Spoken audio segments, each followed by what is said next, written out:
Take one, roll one. Je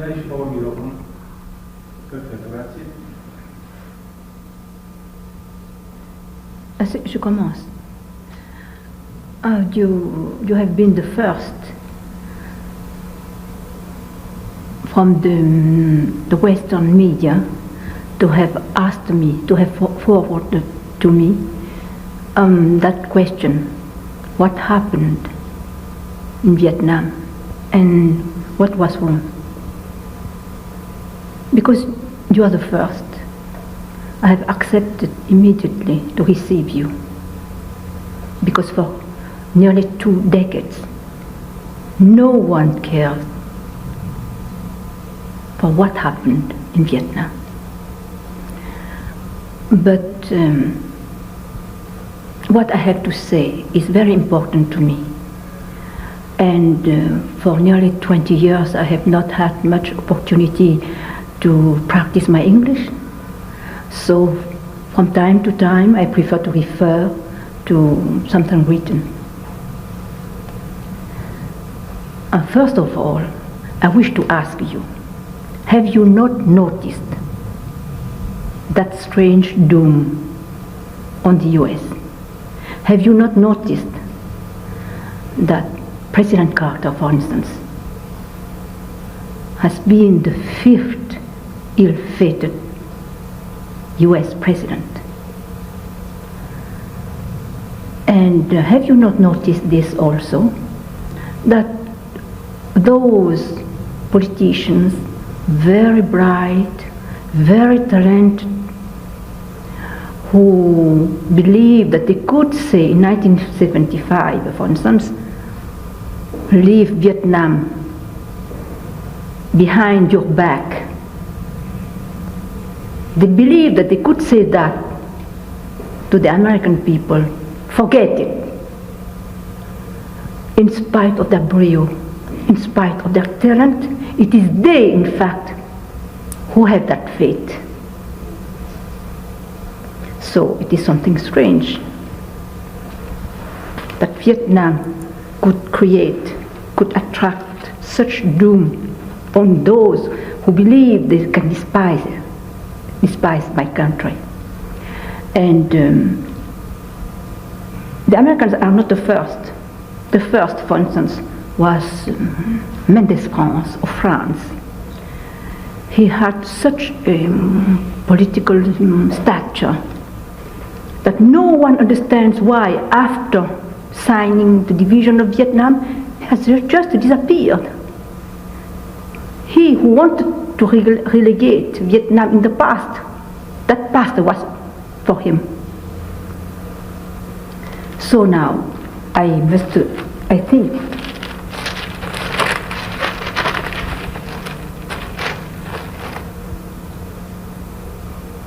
for that doom started with the division of Vietnam. Why?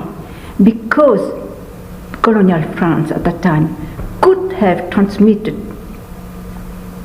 the country in its entirety to its legitimate power. But instead of, it took advantage of a lost battle, while it has not lost at all the war. It took advantage of a lost battle to divide the country in concert with the communists and to put the Vietnamese people in front of an accomplished fact. This was the first treason. Now I explain the first treason towards the legitimate power. Now I must explain why the legitimate power is so important, because I see very well that for the West, you know very well what means the importance of legitimate power. But you behave, you act, excuse me when I say you, yes, but that means in a general way. But really the West behaves as if we, the third world, we have no sense of a legitimate power. That for us, what does it mean for them any head is good? In fact, We must have a sane head if one wishes the Holy Spirit to express itself through it. To have a sane head, what does it mean? It means that the power must be legitimate. Legitimate means duly elected. That means that that power must accept peaceful confrontation with the one which preceded it, and all those who accept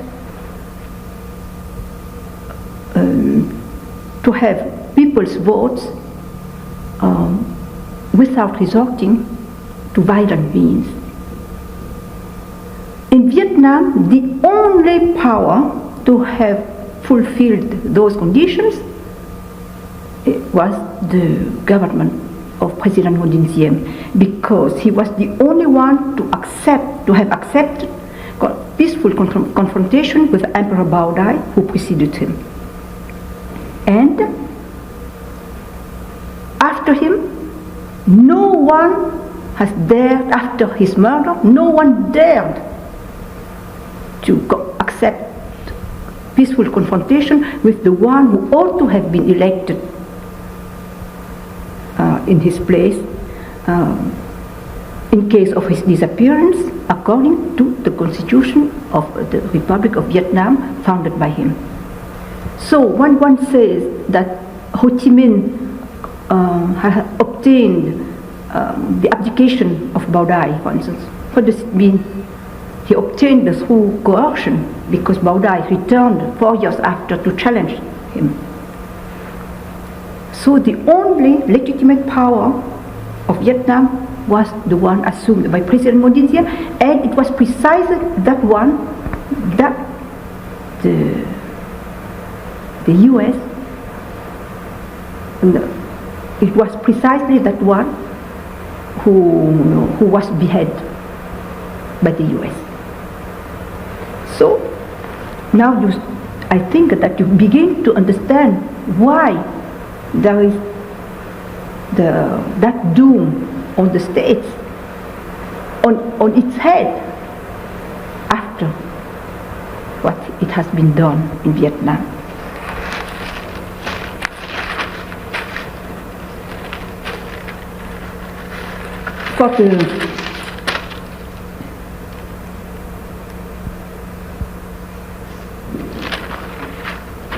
Now I must explain why there was that beheading. I'm sorry to recall. It's not beheading,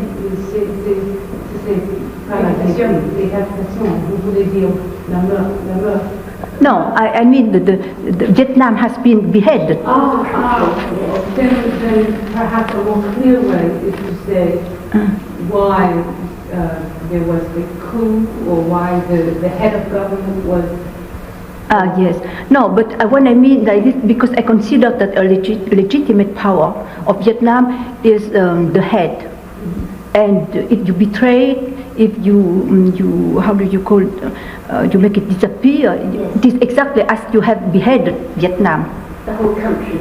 Yes, yes. That Vietnam is a human being. One can say its legitimate power is its head, and when you betray it, you attack it. It is as if you have beheaded it. You see. Now I explain why there was that thing, and in fact, it was only that after the Bay of Pigs, after the Berlin Wall, after the Cuban missiles affair, after these three, we can say, blunders, the U.S. government believed that it had to recoup some prestige with my country, citing Cuban missiles affair. People may be amazed because it has always been presented as a prowess, but in fact, I don't think so. I think that even for the US government, they understood that it was not at all a choice, because I believe that the US government was deceived by the Soviets, who, incapable of defending Cuba, succeeded to obtain that pact of non-aggression on the island in exchange of the withdrawal of a few missiles. Stop. Take two, roll two. So I consider that the US government of that time was deceived by the Soviets, because they were absolutely incapable to defend Cuba, and they obtained, in exchange of the withdrawal of a few missiles, no one knows if they were made of tin or not, because for their use. So one can say that they obtained it with very little price, that pact of non-aggression. So I think that because of all these failures, blunders, the US government of that time could not resist, was too tempted.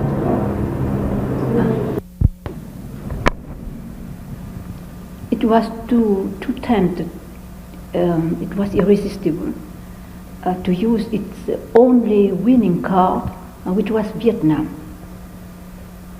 To speak of Vietnam as a winning card, surely people would feel amazed, because it has always been presented as something lost, it was a mess, etc., etc. This is not true. The very proof that it was a winning card was in the fact that the US jumped in it, wanted to be there, had to kill to intervene. So no one can believe that materialistic as they are, as the Americans, that they would do all those things to jump in a lost place. So the very proof is there. But for the proof for the American government was, in fact, that we have pacified the whole South with the strategic hamlets program, and in spite of that, seeing that they have lost the guerrilla, the subversive war, the communists dare not to escalate.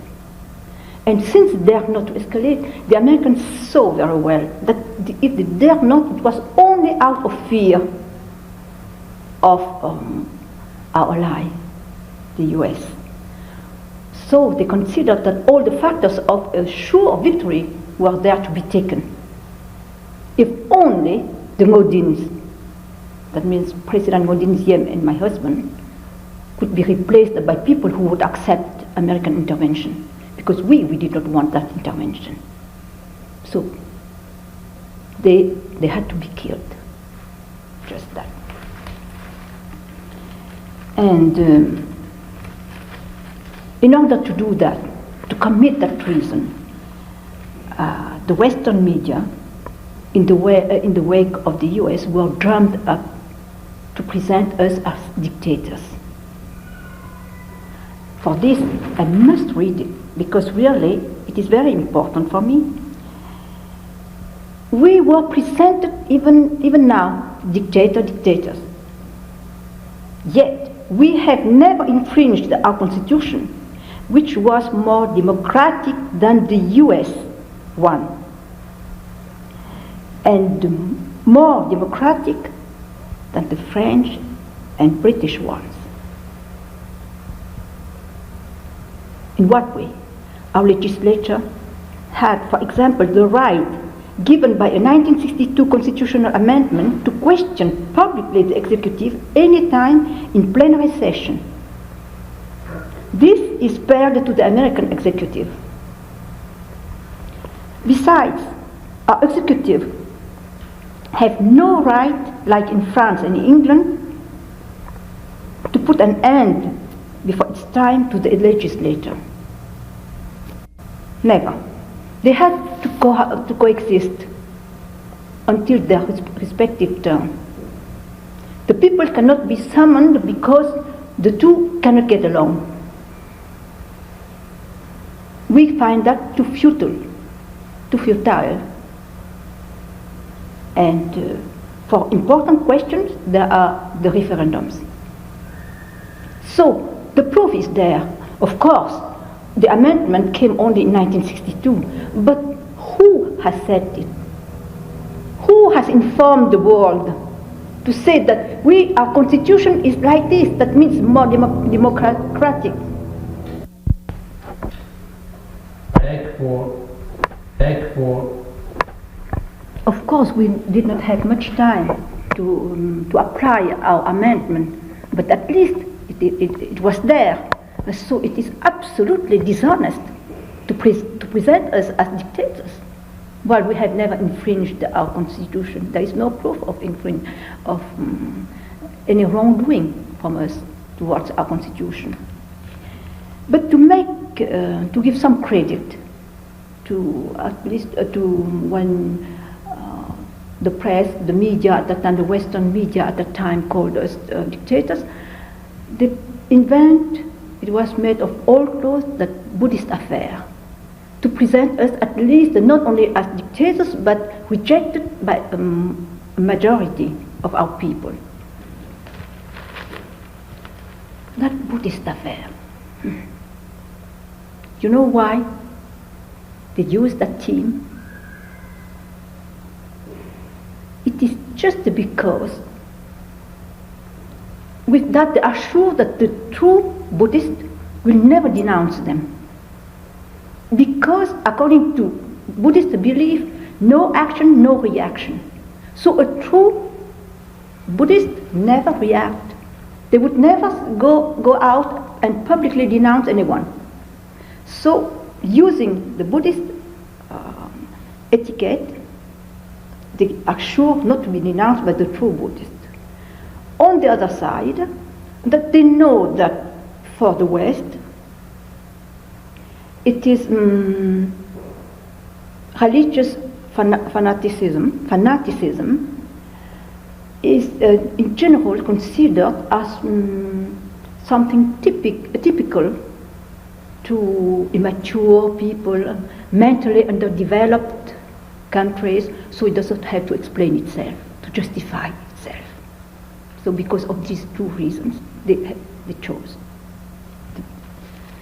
the Buddhist to, how do you call that, etiquette, I don't know, label for their lie, to give credit when they accuse us of being unpopular dictators. But it was enough for us to arrest a few agitators and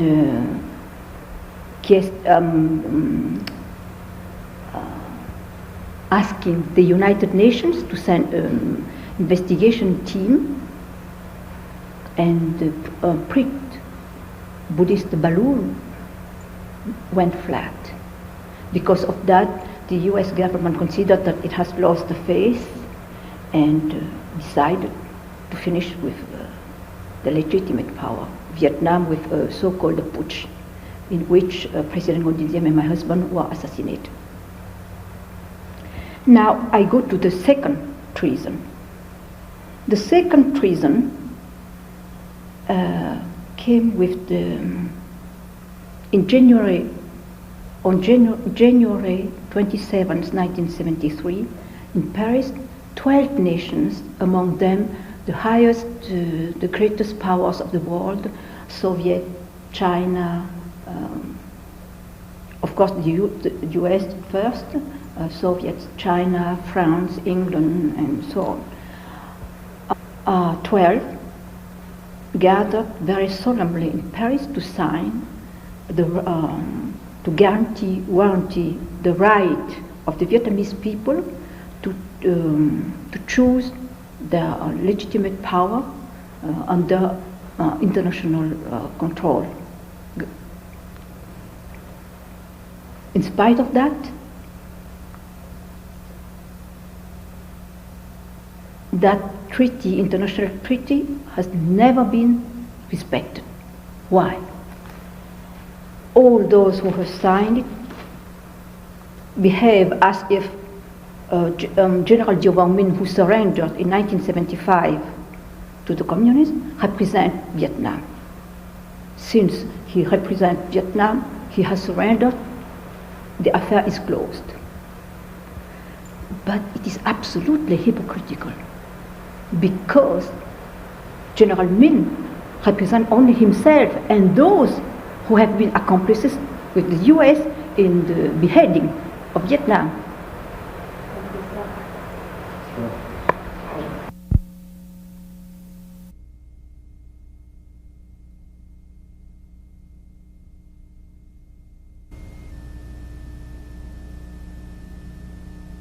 Take 5, row 3. Since the International Treaty of Paris has no other purpose than to assure to Vietnam as a whole, North and South, its right to recover under international guarantee its legitimate power, the Paris Agreement cannot therefore serve as an alibi for another treason. And that treason is to take General Minh as our representative, while he is not. And this double treason is covered by the show of guilt complex. That guilt complex allows the US not to be questioned and also permits the communists not to be questioned.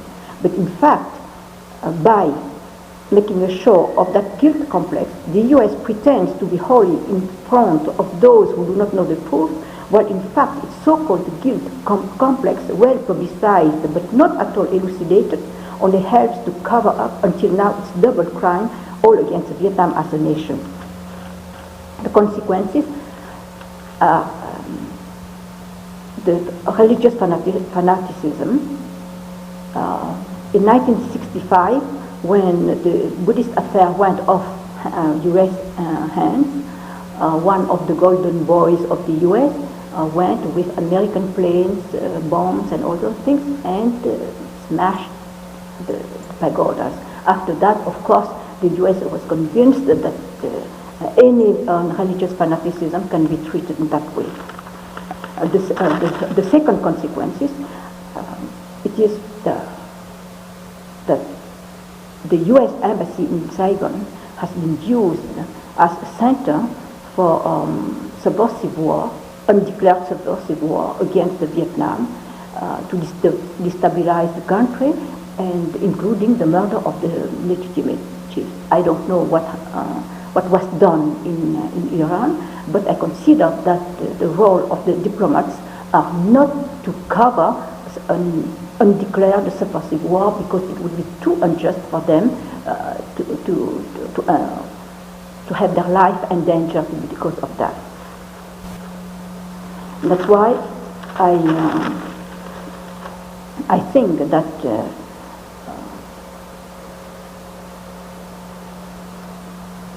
when I hear now that never again what? Never again, that means that the embassies cannot be transformed like in Vietnam, in vice versa, and not to think that they can change with retaliations, swift and thorough. Because in that case, we can brace ourselves for a real global war. Because whoever can do that, use an embassy for a center of subversive war, but not the US, because you have consecrated your dollars to God. In God we trust. So as soon as the US is incoherent with itself, it will receive immediately the consequences. So now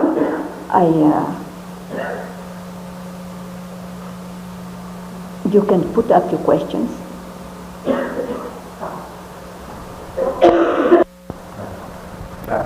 Take 6. Madame Ngô, the period between 1950. Take 6. Madame Ngô, the period between 1954 and 1963, during which Ngô Đình Diệm was head of government, can you tell us a little bit of what he was like? Can you characterize him and say maybe if he changed during that 9-year period? Oh, he has never changed. To characterize him, I can say that he was a just man, like in the Bible. That means he could err, but he always wanted to make amends immediately. And that's why I consider that it was a crime from the West to have condemned him, to have killed him, without giving him the opportunity to even answer, to speak. Because at that time, you do not know that thing. He asked, but what's wrong? What would you like me to do? And you know what was said to him? The first ambassador, Ambassador Nolting, was dismissed in an impertinent way because he did not go along with the methods of the US embassy of that time. He was replaced by another one. That one, at the question of President Diệm asking, what's wrong? What must I say? Must I do? Just say, nothing. Just keep quiet. Don't say anything. All this is mounted by the press, by the media. Leave us, we shall arrange it. And it is just for him to keep quiet and to be murdered, to be stabbed in the back without speaking. What about your early impressions of the Americans? when they were first there, did you feel they knew what they were doing? My first impressions of the Americans, at first I was very, how do you say, bien intentionné, means I have the best prejudices for them. I consider that they are genuine people and with whom one can get along very well. There is no problem. But people like Colonel Lansdale, who was giving Diệm advice at the time, for instance. Yes, Colonel Lansdale, I must say that I don't know him very well. I don't know him very well. I met him a few times, but I think that really for the President Ngo Dinh Diệm met the Americans, and genuinely he likes them. He considers that he could get along with them. For us, we did not have many opportunities to see them, but I believe that Colonel Lansdale, now he is a general, was a good friend, as many, and but like Ambassador Nolting also, but those who are our good friends were dismissed. Madam, during the Diệm period, you were known as the First Lady of Vietnam. Could you define your role a little bit? Oh no, this is too complicated, and if it would make volumes to speak of how I was caught by the skin of the neck like a kitten and thrown in an arena. Arena, you see? Yes, and it was.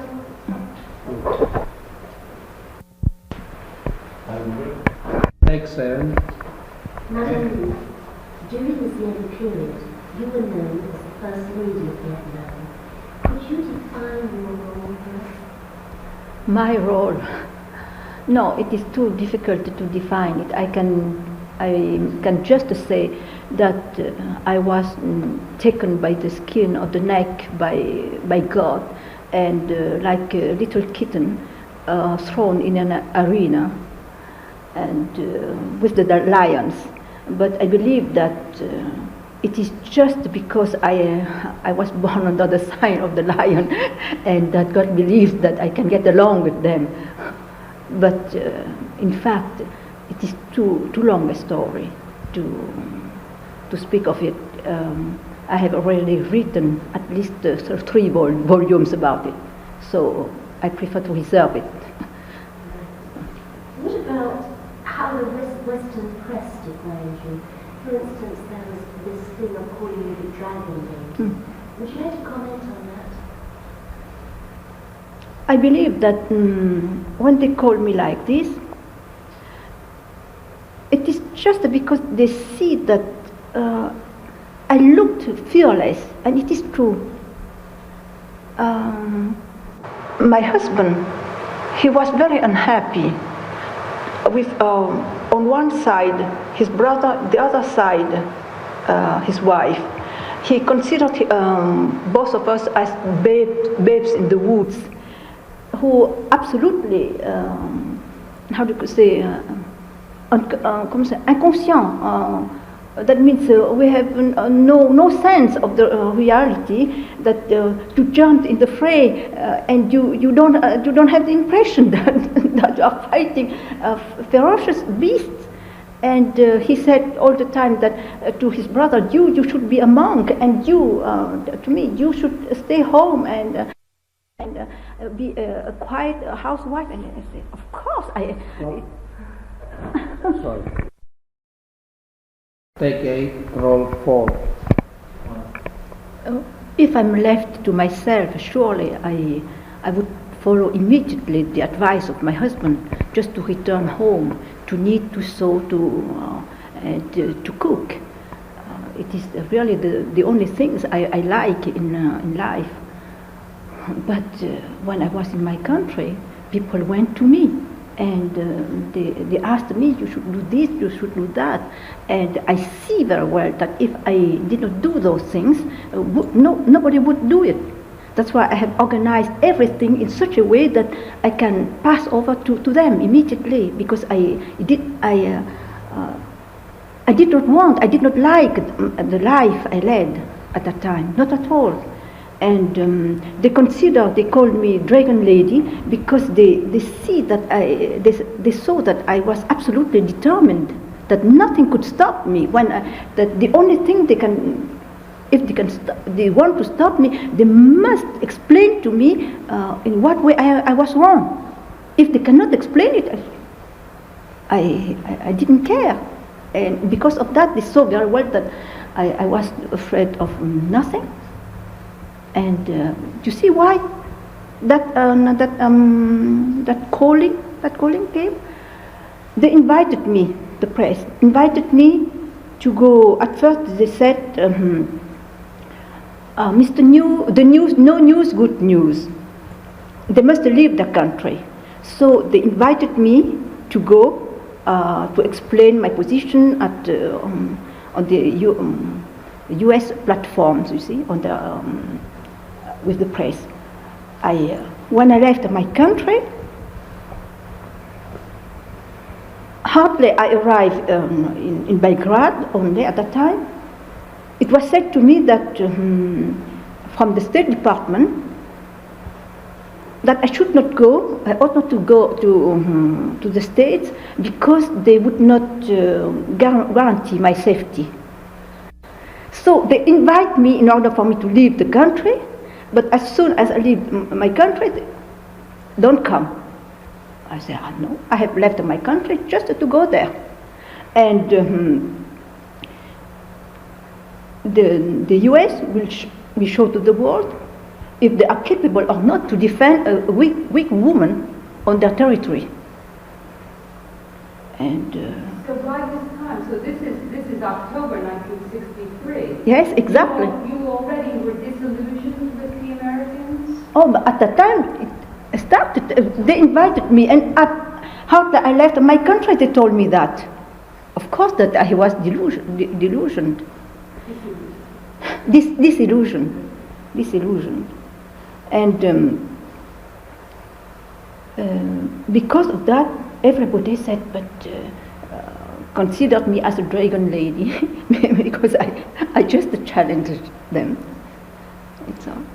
Madame, what about your husband? How would you define his role? He was everything in Vietnam. He organized the country when the president was away, and when the president returned, everything was there to greet him. And without him, the president would not be. I don't think that it would be easy for him to rule the country, to govern the country. That's why when it was requested, he was requested to send away my husband. He said it was absolutely a stupid demand, because he knew very well that my husband can do without him, but he could not do without my husband. But my husband is, I believe that he was too much ahead of his time, of his people. Someday people will understand. Now I cannot explain here like this. Stop. Take 9. You've talked a bit about the Buddhist crisis in 1963. During that time, there was a quote which you allegedly made, which had a lot of play in the Western press. A quote in which you allegedly said that you were happy when the Bonzes barbecued themselves. Would you comment on that quote? Oh, but I had just to comment about what I said on the Buddhist. I had the opportunity to do it several times, and the only thing I can say that everybody, if they are confronted with things like that, they finally have to go to the same solution. That means with people mad of glory or false glory, who accept to be drugged and to be burned to death, and for rights which have never been contested by anyone, and what to do to stop them accepting to be murdered by the plotters. The only thing I could do at that time is to ridicule them, because as long as it was emphasized as something absolutely deserving of praise, of course there will be always people mad of false glory who would accept it. I had to do the contrary. Madame, who was behind this crisis? I believe that at first it was the communists, but it would never be able to inflate that proportion without the help, without the aid of the Americans, of the media, Western media. So after it has become absolutely an American affair, and after the murder of the Ngo Dins, when it went off hands, they had to bomb it. From about August in 1963, there were already rumors of coups and counter-coups. Madame, could you explain why you felt that the situation was secure enough at that time to leave the country? In 1963,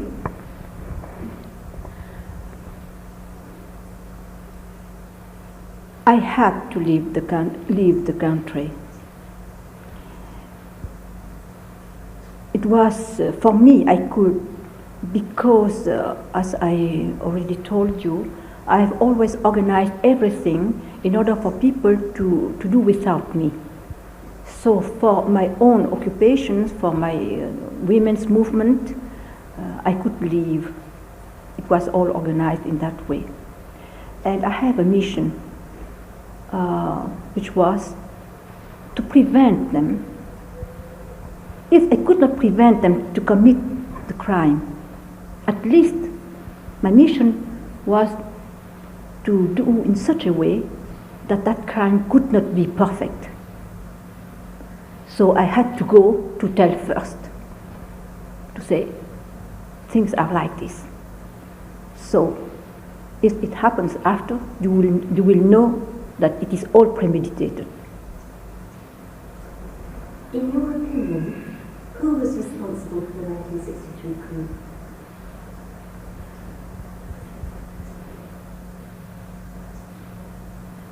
In fact, I believe that the US government at that time, if it has not committed so many blunders, so many errors, Bay of Pigs, Berlin Wall, Cuban missiles, it would never do it, that coup.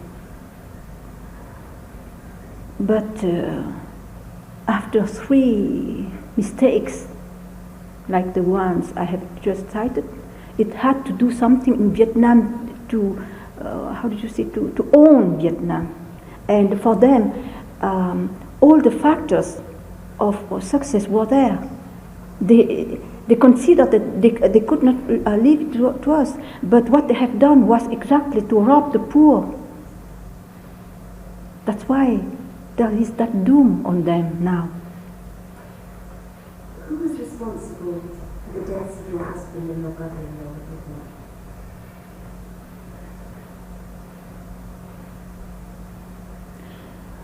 You have made so many investigations, books and books, and that means the US has done that, and they cannot find. That means, according to me, that they just to do those investigations really to lure people, because if really they want to know who is responsible, they would find it. I don't want to accuse anyone. Sorry.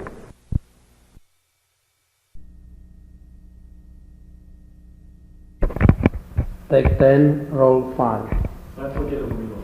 I do not want to accuse anyone. I do not want to go into the details, but the evidence is there. The responsible was the Kennedy government, and it is sure that the murder of chief of state and of his brother, that really the beheading of Vietnam could not be done without the president himself giving the green light. This is apparently things are like that. Apparently responsibility is absolutely on President Kennedy. But the fact, I don't know. The truth, I don't know. I would like to know. Stop. Take 11. Madame Ngô, in 1963, there were some rumors that your husband was insane, that he was power mad, and that he was a heroin addict. Now, can you comment on that? Yes, they have said a lot of things against my husband. They even say that he was a dope fiend and all those things. And you see, whoever can say anything against me, I don't care. But I know my husband, and hearing all those things against him, I cannot bear it. I cannot bear because I know him. He has such a great sense of responsibility, and he saw so well that he was not understood,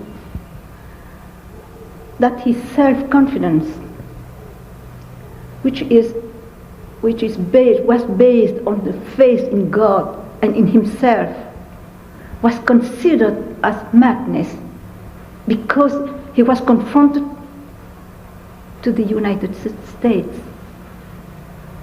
But for such a faith, what does it mean? A human power.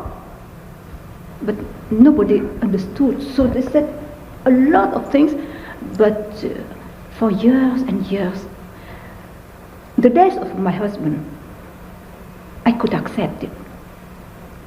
But the debasing of his personality, that I cannot bear it. But now, the revenge is coming.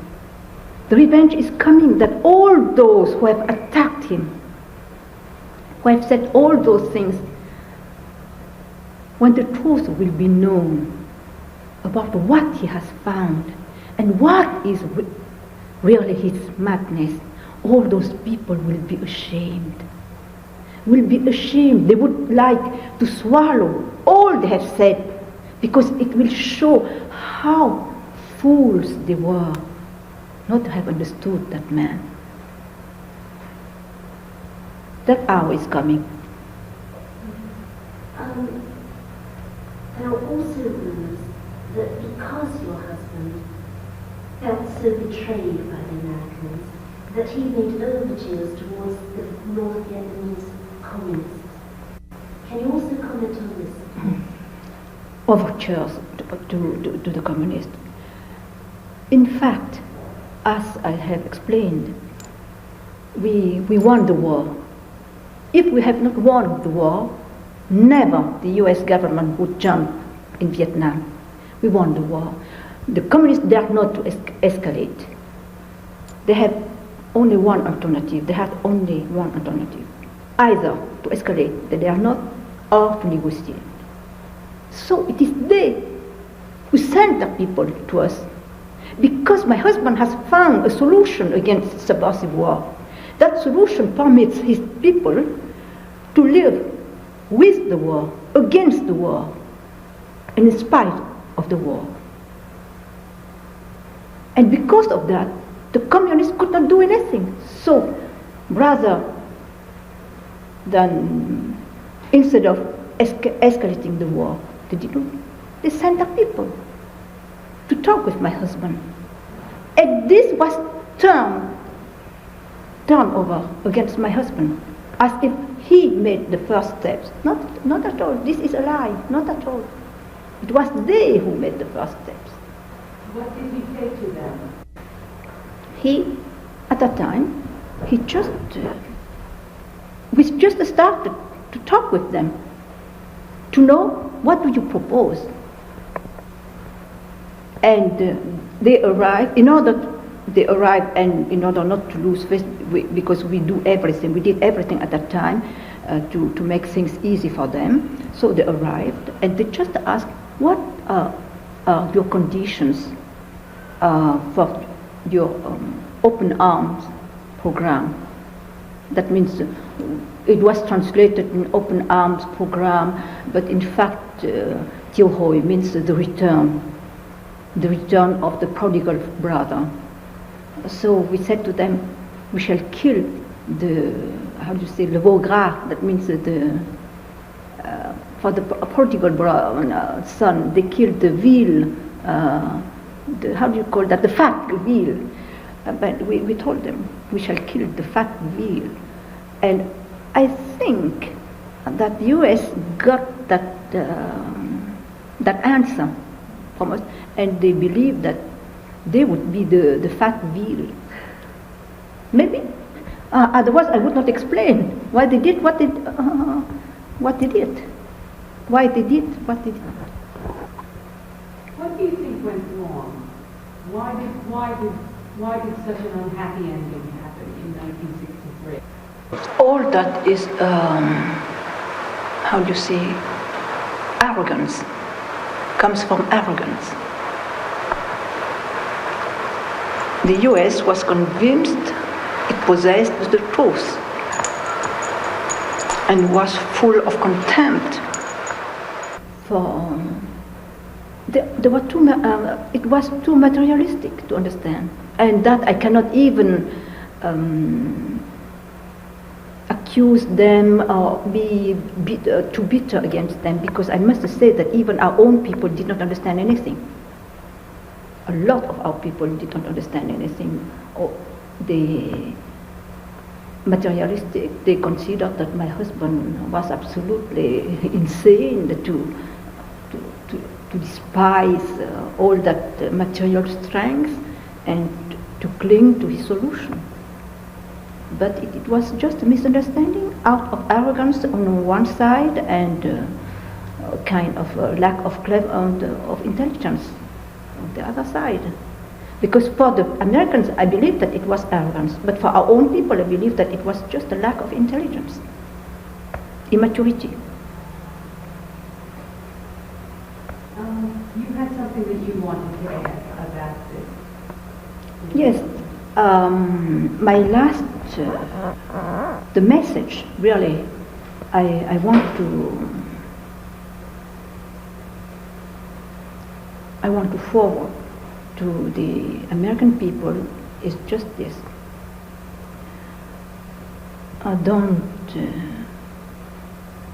ask your people to make flying trapeze performances without giving them a net. That is to say, don't try to regain prestige lost since Vietnam with the build-up of a frightening force of dissuasion, while ignoring God's laws and His Christ teaching. So the US must really accept the truth about Vietnam first and make amends.